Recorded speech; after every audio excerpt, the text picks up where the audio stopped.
The Senate will come to order. Members, today I want to introduce you to Todd Hill, who's with us. Would you please stand, Mr. Hill? He's with us today to lead us in the pledge. Todd has been with Community Advantage in both the residential and day program services for 8 years. He is extremely friendly and outgoing and is very popular with his friends and the staff he works with, so much that they call him a social butterfly. You are likely to find Todd with a hot cup of coffee or a smorgasbord striking up conversation with anyone. He has many interests such as verses in the Bible, studying verses of the Bible, music and science, but most importantly, safety.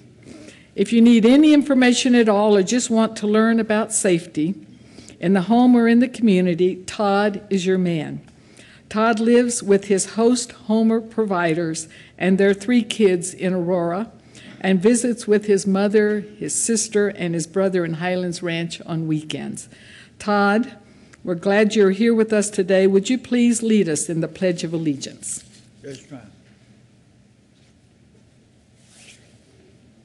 I pledge allegiance to the flag of the United States of America, to the republic for which it stands, one nation, under God, indivisible, for liberty and justice for all. Thank you. Thank you very much. Thank you.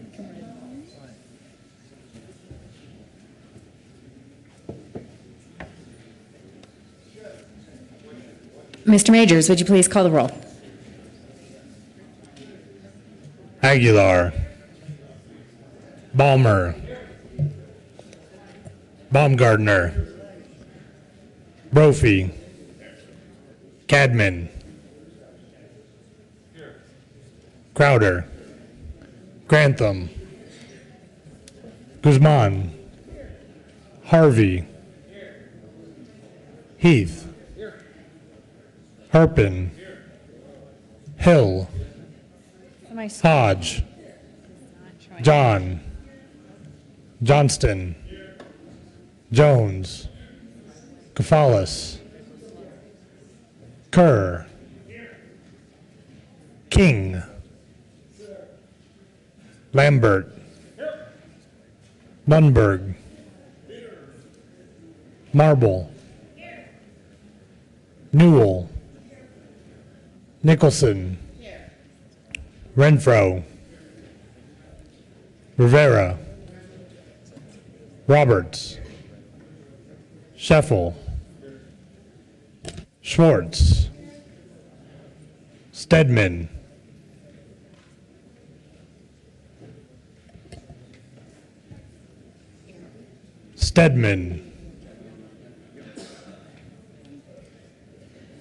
Absent. Taktrop, Todd, Ulibarri, Zenzinger. Madam President. Here. With 34 present, 1 absent, and 0 excused, the Senate has a quorum. So please add Senator Stedman to the roll call.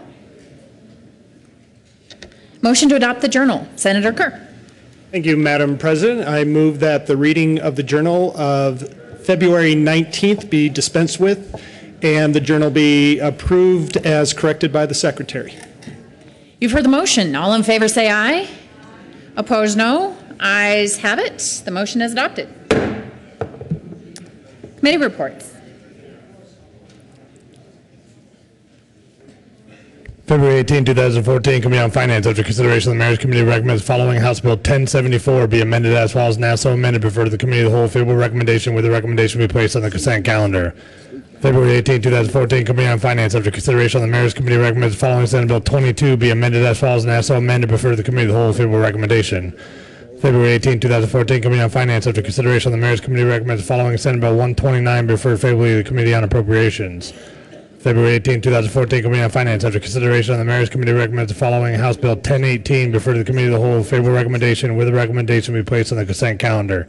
February 18, 2014, Madam President, the Committee on Transportation has had under consideration and has had a hearing on the following appointment. Recommends the appointment be confirmed. Member of the Waste Tire Advisory Committee for a term expiring September 9, 2016, Richard K. Well of Centennial, Colorado, to serve as a waste tire processor, reappointed. February 18, 2014, Committee on Transportation. After consideration, the Mayor's Committee recommends following House Bill 1056 be referred to the Committee of the Whole. Favorable recommendation with the recommendation be placed on the consent calendar.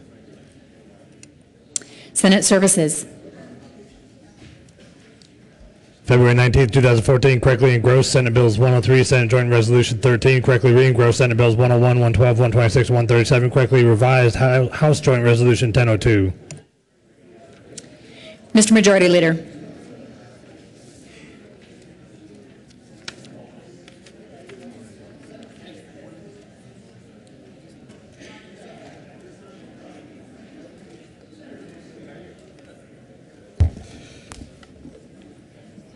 Thank you, Madam President. I move we proceed out of order for a moment of personal privilege for Senator Kerr and myself. You have heard the motion. All in favor say aye. Opposed, no. Majority Leader Heath and Senator Kerr will be granted a moment of personal privilege out of order. Senator Kerr. Thank you, Madam President. While I read this tribute, I'd like to ask our students who are representing Colorado Career and Technical Education to stand, please. As I read the tribute from the Senate of the Colorado Legislature, and we hereby extend our heartiest congratulations and commendation to Colorado Career and Technical Education for the opportunities that Colorado Career Technical Education programs offer. These programs are a vital part of the state's education system, and more than 147,000 secondary and post-secondary students are enrolled in career and technical education programs in the state. 147,000. I'd like you to think about that, Senators, since that is just about the same population as each one of us represent in our districts. That's how many students are involved in career and technical education in the state. Career and technical education offers individuals lifelong opportunities to learn new skills which prepare them for post-secondary opportunities and provide them with high skill, high wage, and high demand career choices. Mr. Majority Leader. Thank you, Madam President. And I appreciate all of you being here. Career and technical education, I think most of my colleagues here know, has been an absolute passion of mine, particularly ever since I owned a machine shop and hired students who had technical skills that, frankly, we aren't growing in this country anywhere near what we need. So thank you very much.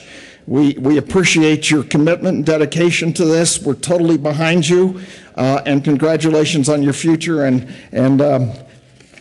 I hope, and I know all of us support career and technical education in terms of the long-term ability of this country to compete. These are the kinds of students with the skills that we desperately need. So again, congratulations and thank you.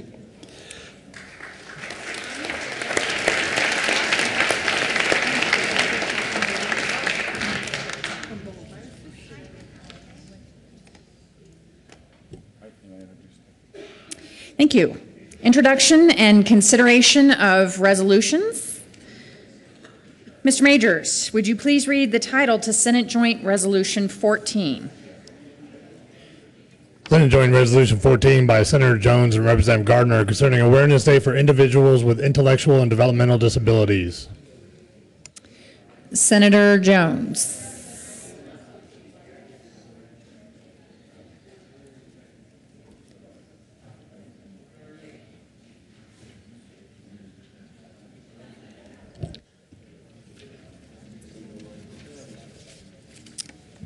Thank you, Madam President. I apologize for not being down here. I move Senate Bill, Senate Joint Resolution 14-014, and ask that it be read at length. Mr. Majors, would you please read Senate Joint Resolution 14 at length? Whereas, in 1963, a Colorado statute authorized the provision of services and supports for Colorado citizens with intellectual and developmental disabilities through local, citizen-controlled, and citizen-established community-centered boards and program-approved service agencies offering an alternative to state-operated regional facilities. And whereas for over 50 years, Colorado's community-based services system has led the way for individuals with intellectual and developmental disabilities to receive services and supports in a manner that affords them greater independence by fostering relationships between the individuals receiving services and supports and local community resources. And whereas Coloradans with intellectual and developmental disabilities are able to live, learn, play, and work in their communities with the dignity, choices, opportunities, and responsibilities afforded to all citizens due to the services and supports provided by local, community-centered boards and program-approved service agencies. And whereas Coloradans with intellectual and developmental disabilities want a person-centered system in which they are actively engaged in making informed choices to receive the right services at the right time and in the right places. And whereas Colorado's community system for people with intellectual and developmental disabilities has a long and proud history of enabling people to move from large institutional services to smaller community-based integrated services, offering alternatives in the types of services and supports they receive. And whereas Colorado's community system for people with intellectual and developmental disabilities assists individuals in obtaining meaningful employment in a variety of settings, allowing them to work within their communities.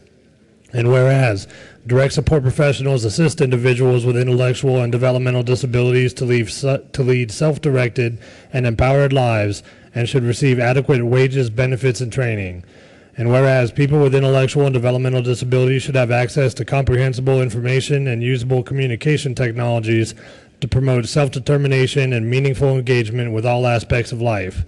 And whereas today more than 13,000 Coloradans with intellectual and developmental disabilities receive high-quality services and supports in every county across the state through community-centered boards and program-approved service agencies. And whereas there is a significant demand across Colorado for services and supports for individuals with intellectual and developmental disabilities, and waiting lists for services are growing. Now, therefore, be it resolved by the Senate of the 69th General Assembly of the State of Colorado, the House of Representatives concurring herein, that we, the members of the Colorado General Assembly, proclaim February 19th, 2014 to be Awareness Day for individuals with intellectual and developmental disabilities in the state of Colorado. Be it further resolved that copies of this joint resolution be sent to community-centered boards and organizations that provide services and supports to adults and children with intellectual and developmental disabilities and their families throughout Colorado. Senator Jones. Thank you, Madam President. Members, we all in our districts, I think, are aware of people with developmental disabilities and the challenges they face. And we all kind of have our path into understanding that. My father was actually a special ed professor at University of Northern Colorado, so that was kind of my entry point. But I got to say, when I was out door knocking, I ran across a gentleman who had an adult son that had some services so he could be employed at the local hospital, and those were getting cut back. And this gentleman quit his job to take care of this his son. And it was quite the moment for me, you know, when you're out in the heat of the day and you're thinking, you got to move along, and just having this profound, wow, people really, really, really have these challenges, and they, quite frankly, need some help. And that's why I've become a little bit more involved in trying to whittle down this waiting list. And I think, like we saw Todd Hill up here, he's doing quite well, it seems to me, and we should be supporting people in their full potential. And so with that, I just ask for an aye vote and rededicating ourselves to supporting folks like Todd. Thank you. Senator Rivera. Thank you, Madam Chair.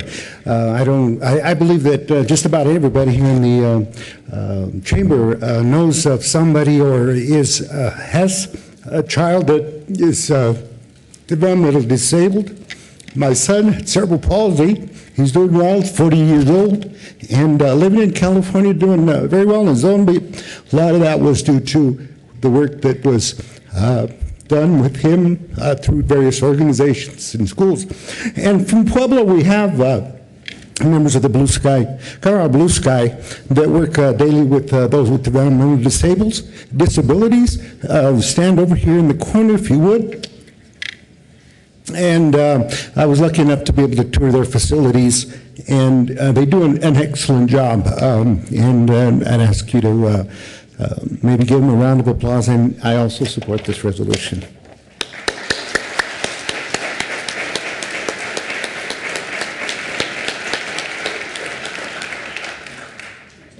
Senator Newell. Thank you, Madam President. I too rise in support of this resolution, having carried it before in the past myself, because my brother was born with oxygen deprivation and ended up with a type of what they called at that time mental retardation. And so I grew up with a brother who had developmental disabilities, and he was the most loving person in my life. And until it became time when he needed to move to a group home, we were very tight-knit. We were on a tight-knit buddy system, Tom and I, and growing up in California, though, we had the services available to us that we didn't have, that we don't have available in Colorado to as many as are needed. And so we were very fortunate that when it was time for him to be in more safely in a group home, it is very, it's gratifying to know that the services are there. It's horrifying to lose a brother in time and space in your own home. But I am very grateful for what we have been able to do over the last few years in Colorado to restore families to a living situation that is honorable and dignified. So thank you very much, Senator Jones, for bringing this forward. And this one's for you, Tom. Senator Kafalis. Thank you, Madam President. Good morning, colleagues. I rise in support of SJR 14. I appreciate the sponsors of the resolution. I'm glad we have today to honor the good work of groups like Alliance that brings a lot of the Community Center Board people together. You know, it's interesting that one of the first jobs I had when I returned from the Peace Corps back in 1980 was I worked at Martin Luther Homes. Back then it was called Martin Luther Homes in Loveland at a place, a residential home where more than a number of folks lived, and I was an independent living specialist. And that was a very amazing experience for me to build the relationships with people and to try to support people so they can live as independently as possible in a group home setting. And then one of my earlier volunteer experiences was working as a citizen advocate in which I had a friendship with an individual, Peter, who had Down syndrome. And that, again, was an amazing experience. And since my time in the legislature, I've learned a great deal about what we can do to support people to live in their homes, home and community-based services, and working together. And I think this is a fine way to honor persons with intellectual and developmental disabilities who strive to live with the greatest dignity and with as much independence as they can in the communities, with the support of their families, with the support of their neighbors. I rise in very strong support, and I thank folks for bringing this resolution. Senator Aguilar. Thank you, Madam President. I also rise in support of this resolution, and I do want to say that having someone with an intellectual and developmental disability in your life really changes your trajectory and helps you realize what's important in life. And I'm so grateful that helping people with disabilities is such a bipartisan issue here in our legislature. It's good to see that we all come together to work for the good of people, and thank you all for your work in this area with me. Senator Jones. Thank you, Madam President. So I renew my motion for SJR 014, and I'm going to dedicate this one to my local community center board. Imagine the work they do there is just astounding to me, and I'm happy to be able to support them in doing that. Question before the body is the adoption of Senate Joint Resolution 14. Are there any no votes? With 35 ayes, 0 noes, 0 absent, 0 excused, Senate Joint Resolution 14 is adopted. Senator Jones. Thank you, Madam Chair. I move that the morning roll call be added as co-sponsors, please. Is there any objection? Seeing none, the morning roll call will be added as co-sponsors. Mr. Majors, would you please read the title to Senate Joint Resolution 15? Senate Joint Resolution 15 by Senator Crowder and Representative Garcia concerning the designation of a bridge that crosses the Arkansas River on Colorado State Highway 207 as the Staff Sergeant Justin L. Vasquez Memorial Bridge. Mr. Majority Leader. Thank you, Madam President. I move that SJR 15 lay over until Thursday, March 6th. You've heard the motion. All in favor say aye. Aye. Opposed, no. Ayes have it. SJR 15 will lay over until Thursday, March 6th. Mr. Majority Leader.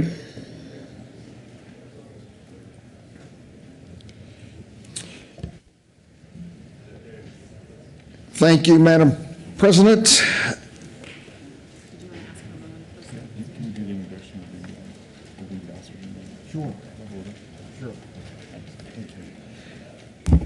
Madam President, I move we proceed out of order for a moment of personal privilege for Senator Cadman. The motion is to grant Senator Cadman a moment of personal privilege out of order. All in favor say aye. Aye. Opposed, no. Ayes have it.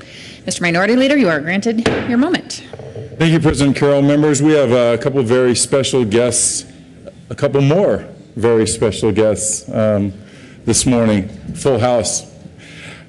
Please help me welcome, first of all, the honorary Hungarian consul from Colorado and Wyoming, who's also the sister of one of our former staff members.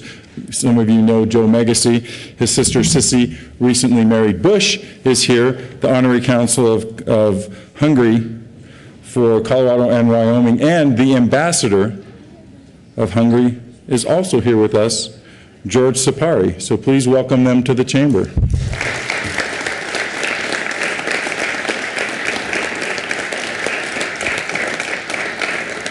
The ambassador was actually here a few years ago. I think you said 1968.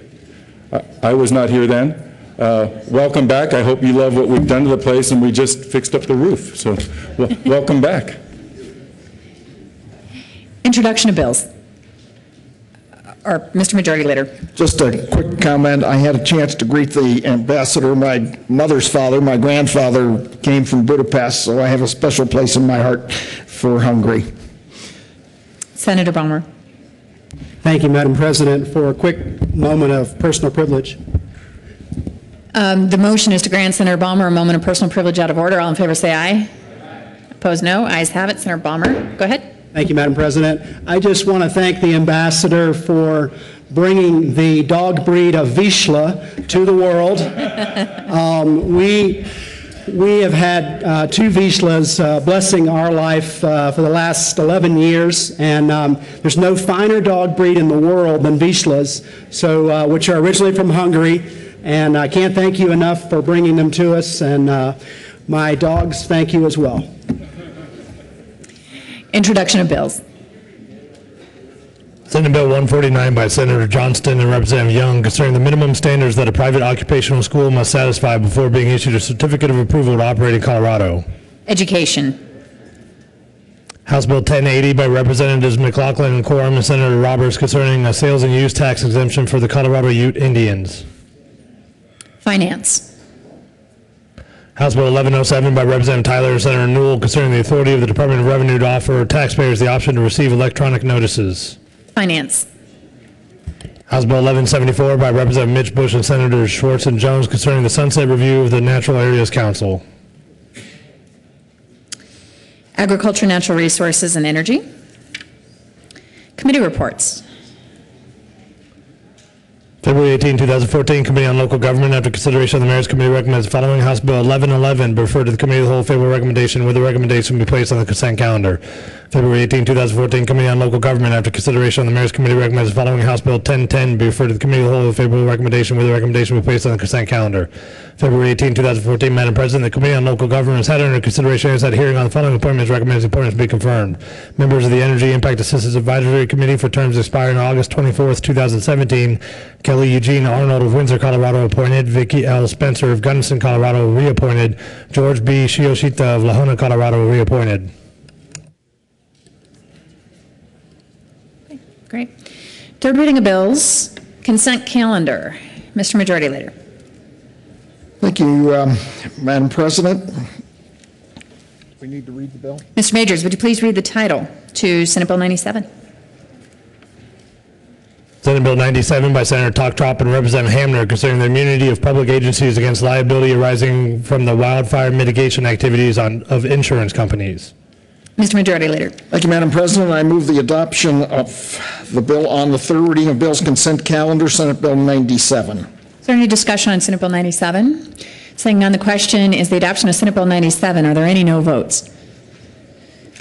With 35 ayes, 0 no, 0 absent, 0 excused, Senate Bill 97 is adopted.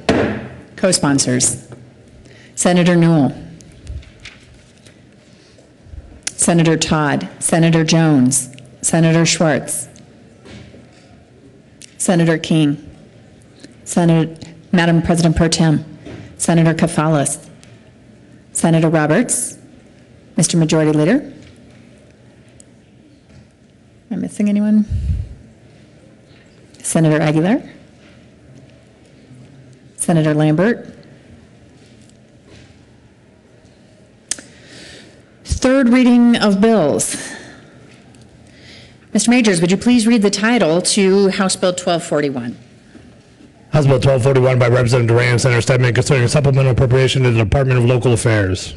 Mr. Majority Leader. Thank you, Madam President. I move we lay over House Bill 1241 until Friday, February 21st. For the motion, all in favor say aye. Aye. Opposed, no. Ayes have it. House Bill 1241 will lay over till Friday, February 21st. Mr. Majors, would you please read the title to Senate Bill 121? Senate Bill 121 by Senator Lambert and Representative Young concerning financial assistance for local governments after a declared disaster emergency. Senator Lambert. Thank you, Madam President. I move Senate Bill 121, and I ask permission to offer a third reading amendment. Would you please explain why you would like us to grant permission? Thank you, Madam President. Yes. The fact is, this has been a pretty fast-moving bill in coordination with Mr. Sobonet and the Governor's Office of State Planning and Budgeting. We were able to put one amendment on during the appropriations process, but then the Governor's Office also wanted to add this amendment, and it was not available at the time we went through appropriations or on second reading. The request is to grant permission. Are there any no votes? Seeing none, permission has been granted. Senator Lambert, you want to move your amendment? Thank you, Madam Chair. I move L002 to Senate Bill 121. Mr. Majors, would you please read Amendment L002? Amendment L002, Senate Bill 121 by Senator Lambert. Thank you, Madam President. What L002 does is expand anything for federal match to other federal organizations that in which Colorado might receive federal disaster relief funds. The original bill, as it was introduced, allowed the state to help local governments with backfill from money from FEMA.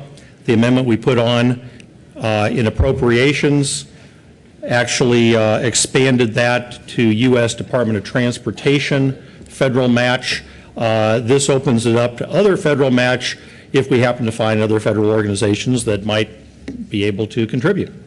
Any discussion on L002? Question is the adoption of L002. Are there any no votes? With 35 ayes, 0 no, 0 absent, and 0 excused, Amendment L002 is adopted. Back to the bill. Senator Lambert.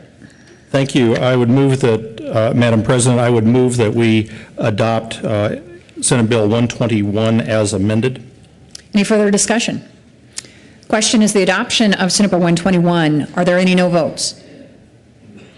With 35 ayes, 0 noes, 0 absent, and 0 excused, Senate Bill 121 is adopted.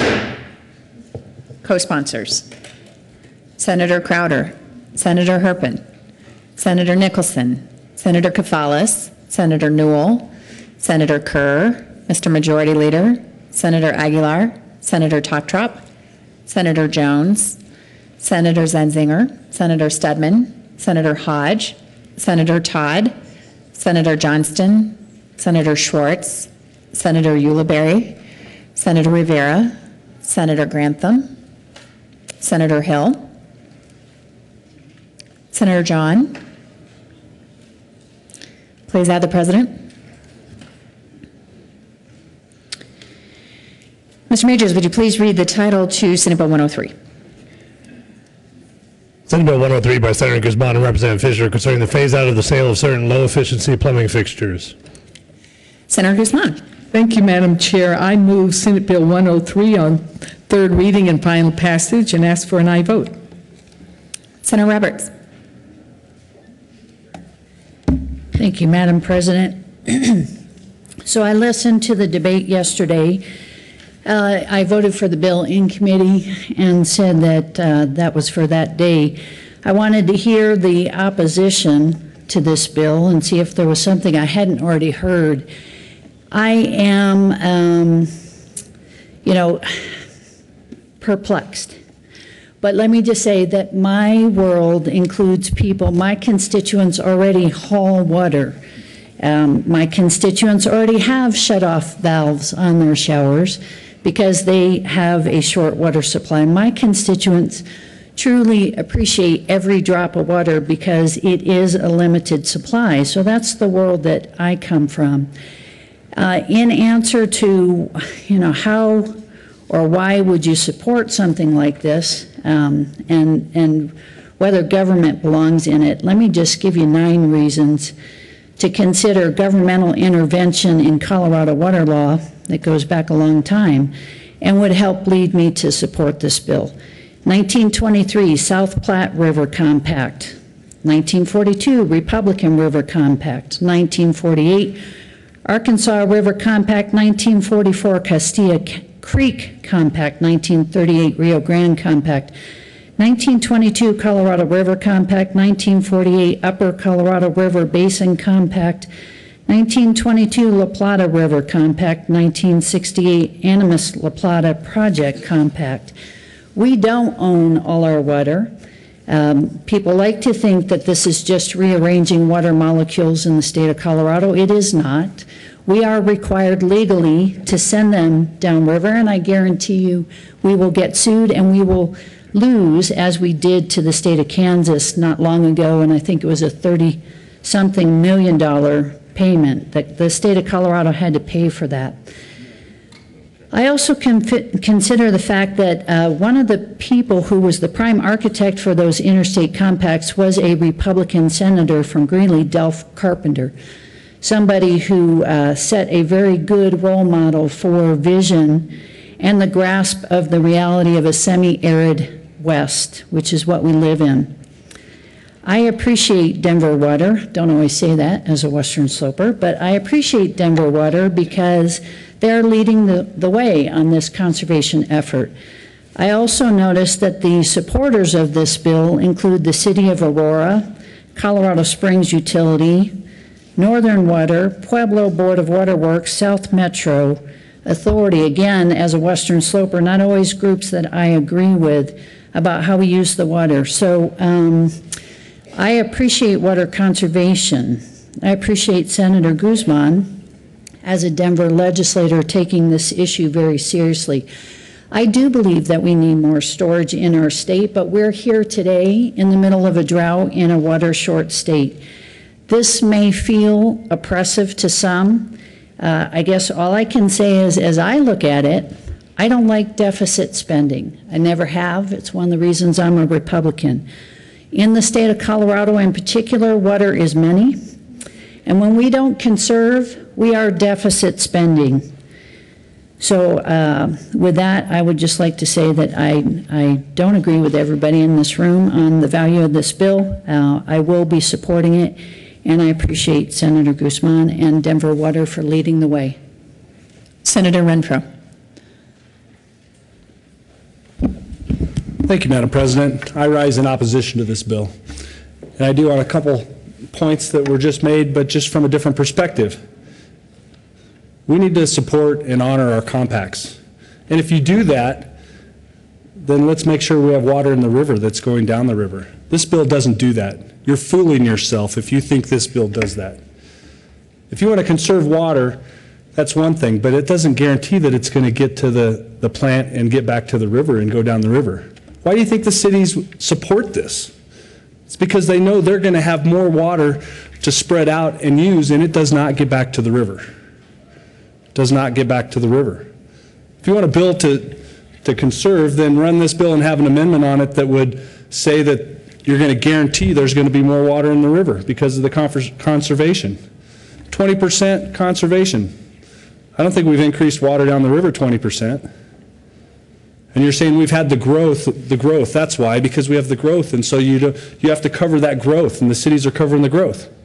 That growth is covered by water that a developer pays for and brings to the city.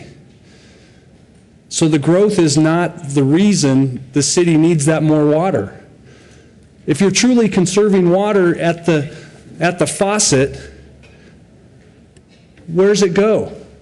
Somebody is not sharing the whole story, because there should be more water down the river.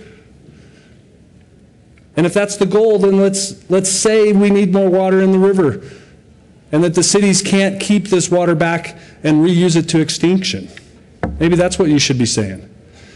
Yeah, shake your head no. Yeah, let them use it to extinction, because then you're actually doing the exact opposite. You're not putting water in the river, you're conserving it. The cities like it because they're using it. Show me where there's more water in the river. Prove there's more water in the river, and you're not doing that. So this bill makes you feel good by allowing the government to take a choice away from the people. That's what you're doing. It's been proven that some of the efficiency products that we have actually aren't efficient because you have to use them more. So we can feel good by saying, yeah, we're conserving. We all want to conserve, and we want to do it right, but let's do it smart, and let's be honest about it. This bill doesn't put more water down the river. In fact, I believe it takes it away. Vote no on this bill. Senator Lundberg. Thank you, Madam President. Members, we've spent quite a bit of time on this bill, and I believe you've heard a lot of the arguments, such as the good senator from Weld County, speaking of some of the particulars on maybe it isn't going to do what we think it's going to do, or what some have said it's going to do, which is to somehow provide more water in the rivers. But I believe that this is not really the issue that is the most important here. I certainly agree that water in Colorado is highly regulated. And of necessity when it comes to interstate compacts, because we're the water producing state and we have to have these arrangements with the downstream states. There's no question on that. There has to be a great deal of legal regulation of water for agriculture and for other uses in the state, because there is a very limited amount. In Colorado in particular, water is very critical.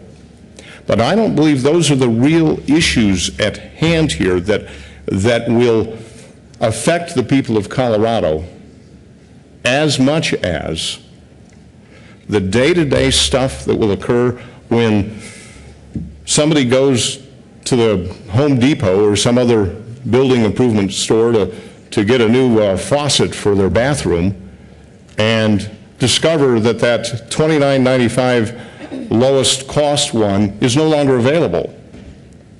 And they'll talk to the store clerk, and he'll shake his head and he'll say, you know, the legislature, they banned that product. We can only sell you this one, which is who knows what, but I'm certain it's more.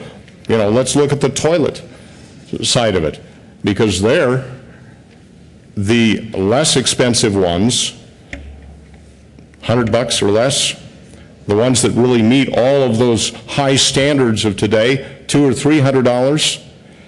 Now that may not seem like a big deal to you, but it's going to seem like a huge deal to that constituent who shows up to their building supply store trying to buy something and it doesn't, and they discover that that's all that's available.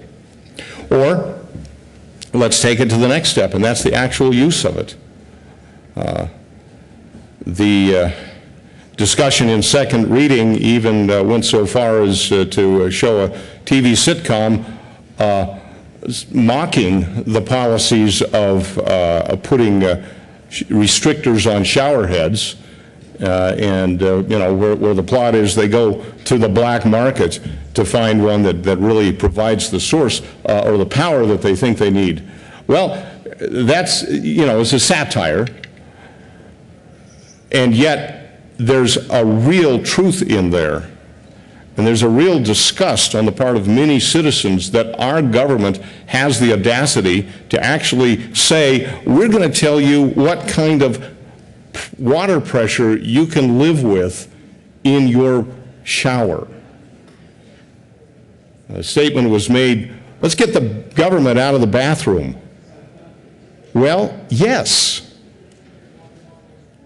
I've had the opportunity to discuss this with a few people in the last 24 hours, and without exception, they shake their head in disbelief and say, can you actually believe that the government is getting down to micromanaging our life so much that they want to tell us what kind of shower head we put in, or what kind of lavatory faucet we put in, or regulate at the state level the toilets, just because I guess the federal government's rules are not enough, and literally ban the sale of any other water fixtures other than what we specify as being appropriate.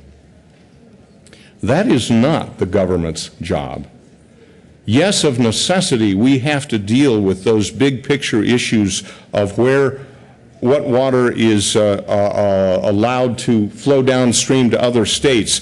Of necessity, we have to regulate the irrigation wells for agriculture, and to very carefully monitor the rights of the use of the water for senior water right holders. But when it comes to this particular detail that will affect every citizen every day of their life, it's not an appropriate step. And scientifically, it has its downside as well, as the discussion was given on the city of San Francisco, that discovers without enough water flowing through their sewer lines, they don't work. I did a little more research after our debate and discovered that that's a problem. This isn't the perfect solution. This reminds me of Congress banning incandescent light bulbs. It's such a clear parallel. And you know, Congress got it completely wrong when they did that, too. They had no idea that LEDs were going to come on. They had no idea that CFLs were actually laden with mercury and become more of a problem. They had no idea that the light and that's produced by the incandescent is essential for some people who have a difficulty in reading. They had no idea what they were doing, and I believe that this bill, the support of it, shows a lack of understanding on where the people of Colorado are going to go with this. You know, I have informally called it the toilet bill for a multiple number of reasons. I'm voting no. Senator Rivera. Thank you, Madam Chair. Rise in opposition to this bill. You know, there's an old saying that you can lead a horse to water, but you can't make him drink. I think it's kind of entirely apropos, because you can force this law onto the voters, but you can't make them like it. And the voters, the people that I've talked to down in Pueblo, anytime that it comes into legislating things that have to be done, they're pretty upset, and they're pretty tired of, again, government being involved in their business. And so I would ask for a no vote on this. Senator Guzman. Thank you, Madam President, and thank you to my colleagues who have spoken on this. It is a situation, and it is a tricky time. I don't always know whether a bill that I'm supporting or bringing forth is in fact going to be the bill that takes care of everything that says it's going to do. I don't always know whether I'm 100% correct. But what I do know is that I study this quite a bit. I don't intend and don't expect to tell you all that I'm an expert on water, especially Colorado water. I want to, I guess, state that certainly there can be a lack of understanding on all sides of what this bill does and what it means. It's fine with me to call it the toilet bill. It's fine with me to call it the bad bill. But I'm choosing to stand with people who have made it their business, who have made water in Colorado their business. And so I'm standing with the City of Aurora, the Colorado Basin Roundtable, the Colorado Competitive Council, the Colorado River District, the Colorado Springs Utilities, the Colorado Water Congress, Conservation Colorado, the Denver Metro Chamber of Commerce, Denver Water, Metro Basin Roundtable, the Plumbing Manufacturers International, Southwest Basin Roundtable, South Metro Water Authority, and many, many others. They're the experts that I know, and I'm choosing to stand with them at this critical time. It may be in the years to come that we find it was a mistake. Maybe it's too much of a risk. But I'm choosing to move in that direction in hopes that we can continue to have the water here in Colorado that we need. I just wanted to make one other statement, and that is that, you know, if people in Colorado do not want to change their faucets and so forth and so on, they don't have to. They can keep them. And after 2016, it will be hard for them to find a place here in Colorado to buy them. But one can go online and order them from anywhere else and bring them in here, and the plumbers can install those without breaking any law. We wrote that into the bill. So it's not clearly a mandate. It's really an opportunity for those who choose to move with this in this direction. So I urge a vote of support for the bill. Any further discussion? Senator Lundberg.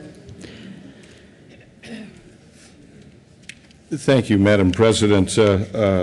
I cannot help but respond to the point that if this is written in that you can buy it online, wow, if that isn't a double standard to be putting in place, I'm amazed. I mean, it appears to me we recognize the problem that people shouldn't be prevented from purchasing these products, but somehow we still think it, you know, this is big government bully. I'm sorry. This one's going to haunt anybody who votes for it. Any further discussion? Question for the body is the adoption of Senate Bill 103. Are there any no votes? Mr. Minority Leader, Senator Shuffle, Senator Crowder, Senator Baumgartner, Senator Herpin, Senator Lundberg, Senator Grantham, Senator Renfro, Senator Marble, Senator Rivera, Senator Harvey, Senator King, Senator Balmer, Senator Brophy, Senator Hill, Senator Lambert, With 19 ayes, 16 noes, 0 absent, 0 excused, Senate Bill 103 is adopted. Co-sponsors: Senator Ulibarri, Senator Kefauver, Senator Aguilar, Senator Nicholson, Senator Schwartz, Senator Johnston. Please, Senator Stedman. Please add the president. General orders. Second reading of bills. Senator Johnston. Thank you, Madam President. I move the Senate resolve itself into the committee of the whole for the consideration of second reading of bills, general orders. You've heard the motion. All in favor say aye. Opposed, no. Ayes have it. The Senate will resolve itself into a committee of the whole for purposes of considering general orders. Second reading of bills calendar. Senator Johnston will take the chair.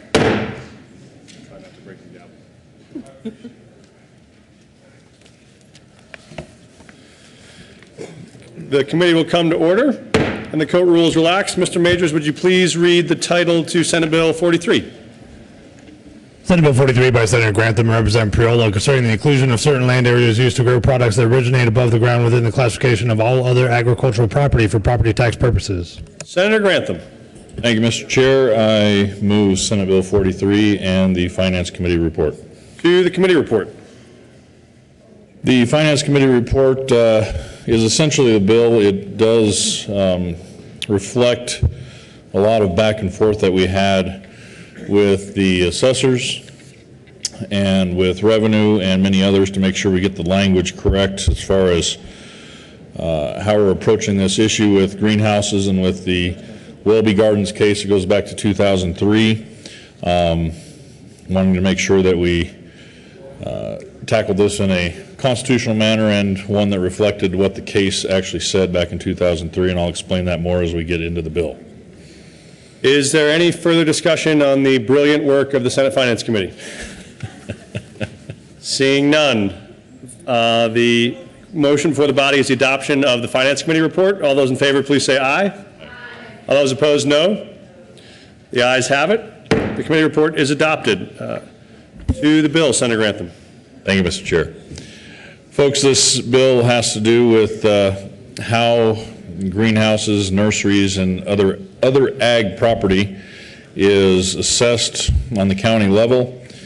It's kind of a niche that maybe most of us are not familiar with when it comes to assessment. We are, of course, familiar with commercial and residential and ag, but there is another category that is actually considered other ag. And there is a definition through Supreme Court case and located in statute, as well as in the assessment manuals that our county assessors actually utilize, that defines these properties that are considered other ag. What happened actually back in 2003 was a case that went before the Supreme Court. Welby Gardens was is a business that was protesting its valuation and was seeking ag status. The Supreme Court basically said no, you will not have ag status, and the reason for that was there was no nexus between that ag product and for it being actually grown in the ground, the land that it was above. You know, when you look at a nursery or a greenhouse, that those products are grown above ground, and that nexus, that actual nexus was not there. So that was actually declined, and through that ruling, the other ag classification for greenhouses and nurseries arose through that Supreme Court decision. Well, that has been essentially the law of the land in Colorado for the last 10, 11 years. And it has been followed pretty much for the most part by almost all of our assessors during that time, except there has been a couple or three cases where, and I say a couple or three, it's actually quite a few more than that, where some assessors have not followed the Supreme Court ruling in this or the assessment manual that the Division of Property Taxation gives to the assessors. What this does, this bill essentially is codifying what already exists with the Supreme Court case back in 2003. This is just codifying what already happens, where when you have these products, whatever those products are in greenhouses and nurseries, the land underneath it is to be assessed as other ag. And how that's done in assessment and how that compares to commercial and ag, there is significant differences there as far as how that is done. It is not considered ag, as the Supreme Court case says, and it does not receive its valuation, its assessment based upon production capacity, such as ag property does. It actually does have to go through the three-method evaluation methodology in order to receive its valuation. But unlike commercial, it actually has to use other ag property, but it's still assessed at that 29% level, just like commercial property, or just like ag property. It still has that 29% assessment, but it has to use ag properties and the three methods of valuation. That is the bill in its essence, and what has happened over the last few years that kind of brought this to a head is that there were many of these cases that were being brought before county boards of equalization. They were being brought before the boards of assessment and appeal, and because these, well, the Supreme Court already had this ruling, the petitioners, the taxpayers, Welby Gardens in particular, and others were consistently winning their appeals or successfully receiving stipulations to their cases.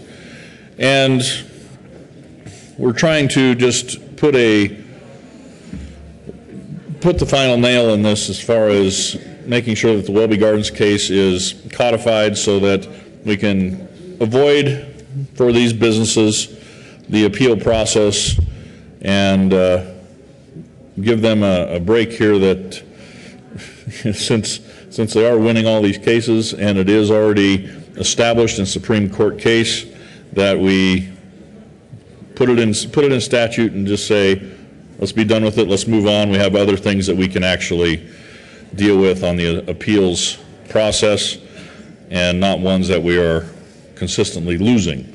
In that case, Mr. Chair, I would again renew my motion for Senate Bill 43. Further discussion on Senate Bill 43. Senator Stedman. Thank you, Mr. Chair, and I want to thank Senator Grantham for his patience with me. I'm the one that submitted the request for a new fiscal note on this bill, and I just wanted to explain that and thank our fiscal note staff for their work as well. I first want to say I think the policy and what you're trying to do in terms of clarifying the application of the Colorado Supreme Court's holding in the Welby Gardens case and how that's codified and reflected in statute. So I don't have a problem with any of that. My issue was when I read the original fiscal note for the bill, it contained this sentence: based upon a net reduction in property tax revenue, this bill increases the amount of state contributions to school finance. That got my attention. That made me wonder what's going on here, and the original fiscal note had no attempt to quantify reductions in local school district property tax collections that would trigger a corresponding increase in state equalization funding. Concerned me a great deal. It's the reason I petitioned for a new fiscal note. And the new fiscal note has no discussion of school finance whatsoever, and instead I think explains that this really is a codification of the status quo and that there shouldn't be any large impact upon any property tax assessing district upon their assessed value and their revenue collections. And so I appreciate the work the fiscal note staff did to clear this up for me. Very much appreciate Senator Grantham's patience with me, and just wanted to rise to say that whereas the original fiscal note raised a red flag, upon further review and better information, I'm happy to support the bill. Thank you. Senator Grantham. Thank you, Mr. Chair, and the senator is correct. We are codifying the status quo here, and that is the reason why we're able to get the new fiscal note in the manner that it now exists, which should have been on your desk this morning. Because of the success of the cases that we've seen in the Board of Assessment Appeals and boards, county equalization boards, and the stipulations that they've arrived at, codifying it is not changing anything on the back end of this with the amounts of monies coming into the county and state governments through property taxation, because that is already what exists right now. And so, again, I would renew my motion for Senate Bill 43 and ask for an aye vote. Any further discussion on Senate Bill 43? Who can disagree with codifying the status quo? Seeing none, the motion before the body is the adoption of Senate Bill 43. All those in favor, please say aye. All those opposed, no. The ayes have it. Senate Bill 43 is adopted. Mr. Majors, will you please read the title to Senate Bill 135? Senate Bill 135 by Senator Brophy and Representative Wright concerning the repeal of certain provisions concerning the purchasing of firearms in states that are contiguous to Colorado. Senator Brophy. Thank you, Mr. Chairman. I move Senate Bill 135, and I move the State Veterans and Military Affairs Committee report. To the committee report, Senator Brophy. Let me pause here to let my colleagues pick themselves up off of the floor. Over here. The State Veterans and Military Affairs Committee just added a legislative declaration to the bill, a non-statutory legislative declaration that just says that we are going to comply with all federal firearms laws, and this won't change. Is there any further discussion on the State Veterans and Military Affairs Committee report? Seeing none, the motion before the body is the adoption of the committee report. All those in favor, please say aye. Aye. All those opposed, no. And the ayes have it. The committee report is adopted. To the bill, Senator Brophy. Thank you, Mr. Chairman. Senate Bill 135 repeals a state law from 1969 that's effectively obsolete. It's a law that prohibits citizens from Colorado from purchasing a rifle or a shotgun in a non-contiguous state and taking possession of it when they purchase it. Under current law, if you were traveling in, say, Texas or Missouri or Montana and you saw a shotgun that you liked and you wanted to purchase, you could buy it, but you couldn't take possession of it. You would have to pay to have it shipped to a dealer in Colorado and then go to the dealer in Colorado and do the background check and pick your firearm up, and just all that additional expense and time is absolutely unnecessary in this day and age. See, this law actually predates the Brady law that controls firearms transfers at this time, and so we're just going to repeal that. So now, if we pass this bill and you're in Montana and you see a shotgun that you like, you can actually purchase it and take possession of it, just like any free person should be able to. Of course, you have to go through the regular background check in Montana, the same one that you would go through if you bought that shotgun legally in Cabela's in Nebraska, for instance. So that's what Senate Bill 135 does, and I move 135 and ask for an aye vote. Further discussion on Senate Bill 135. Senator Toctrop. Thank you, Mr. Chair, and it happened to me. I was in Washington, D.C. several years ago at the Sportsman's Caucus, and there was a silent auction, and I bid and got a shotgun for my husband for Christmas. It was a very, very nice over-under, and I was really happy.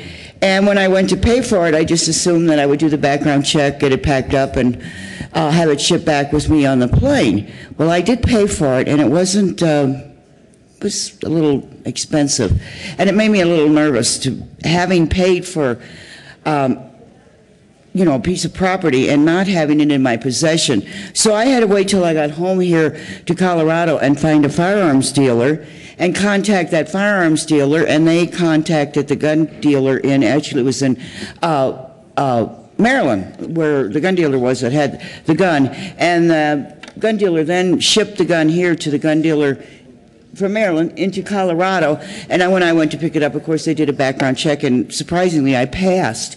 So I did get the shotgun. I did get the shotgun for my husband for Christmas, but it did happen to me, and to spend some money and not have the product that you're buying makes you just a little nervous and not knowing if you'll ever get it. So thank you for bringing this forward. Further discussion on Senate Bill 135. Senator Brophy. Thank you, Mr. Chairman, and I just want to be clear here, and I'll have to have staff pull this clip off and put it on YouTube because I want to alert Mrs. Brophy that Senator Toktrop actually bought a firearm for her husband for Christmas, and therefore, in my book, qualifies for Spouse of the Year award. If you're listening, Mrs. Brophy, that's just a little idea there. Thank you, Mr. Chairman. I move Senate Bill 135. You are bringing them down to the well, Senator Brophy. Senator Harvey would apparently like to make a Christmas request as well. Thank you, Mr. Chairman. What's his face? Was that an illegal straw purchase because Senator Toktrop's husband couldn't pass the background check? Close one, Senator Toktrop. I got your back. You're okay. Any further discussion on Senate Bill 135? Excellent. Seeing none, the question before the body is the adoption of Senate Bill 135. All those in favor, please say aye. Aye. All those opposed, no. The ayes have it. Senate Bill 135 is adopted. Mr. Majority Leader. Thank you, Mr. Chair. I move we rise and report. The motion before the body is to rise and report. All those in favor, please say aye. Aye. All those opposed, no. The ayes have it, and the committee will rise and report.